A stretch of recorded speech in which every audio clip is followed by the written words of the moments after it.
Hi guys, it's Achu again from Esports Africa News, and here I'm going to bring you highlights of the previous week. I'm going to try and do this every week, bringing you updates from all the events across the continent. So we're going to start with West Africa. So for West Africa, we had the Carry1st Creators Meetup. So this is a very, very interesting meetup, or a very interesting program that has been initiated by Carry1st, because Call of Duty Mobile is one of the growing esports genres that is getting very, very big traction on the African continent. Being able to get creatives who can provide content for the Call of Duty genre, games, and everything else associated with it is very important for sustainability, longevity, and obviously developing more interest in the game. So well done to Carry1st on that. We also were just coming to the end of the International Women's period, which is like the whole of March, and Esports Africa Tournament, in collaboration with Esports Africa News, organizes a hangout for women in Lagos, which was a great event, which saw a lot of these esports game developer women meet up and interact together, focusing on interesting aspects of developing more visibility for women in esports, not just in Lagos, but across their African network. Obviously, they're quite networked across the continent in that regard. Then we had the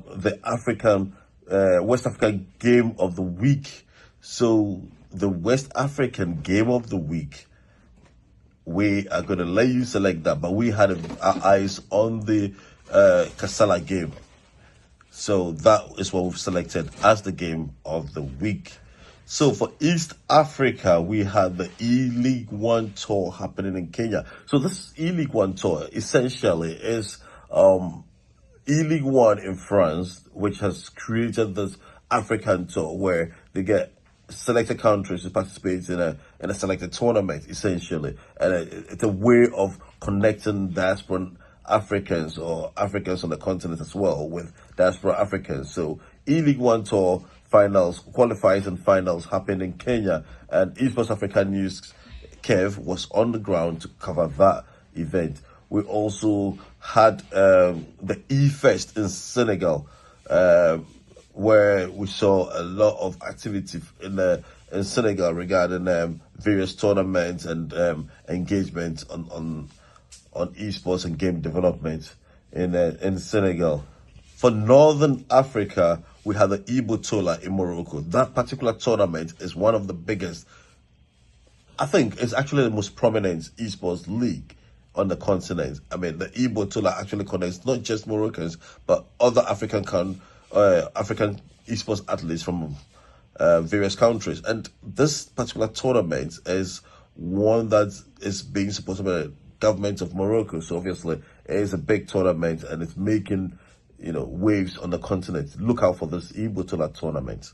Global esports, that is one of the biggest news. The naming and nomination of it's a world event, so it's the Esports Nations Cup and the Esports Nations Cup national team managers.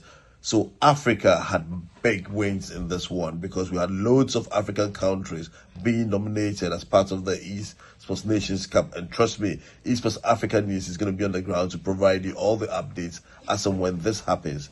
We are going to be on the ground to cover that, and we are following each and every country to be able to bring you updates on all the events that are going to happen. I think now all the nations are supposed to select coaches by the 7th of April, so they've got limited time, and they're actively looking for coaches. So if you are a coach in any of the genres on the Esports Nations Cup, make sure you contact your national executive, national team manager, and be able to put your name down for it. Check Esports Africa News for all the updates on that. Esports Africa News also spoke to a parent, Emeka, who is a parent of a very prominent esports personality, and we talked about how parents contribute to the development of esports. Check our YouTube channel for the updates for that. It's a very interesting podcast to listen to. It was by myself and Emeka, so you do need to listen to that and get updates on how parents should support their kids in esports.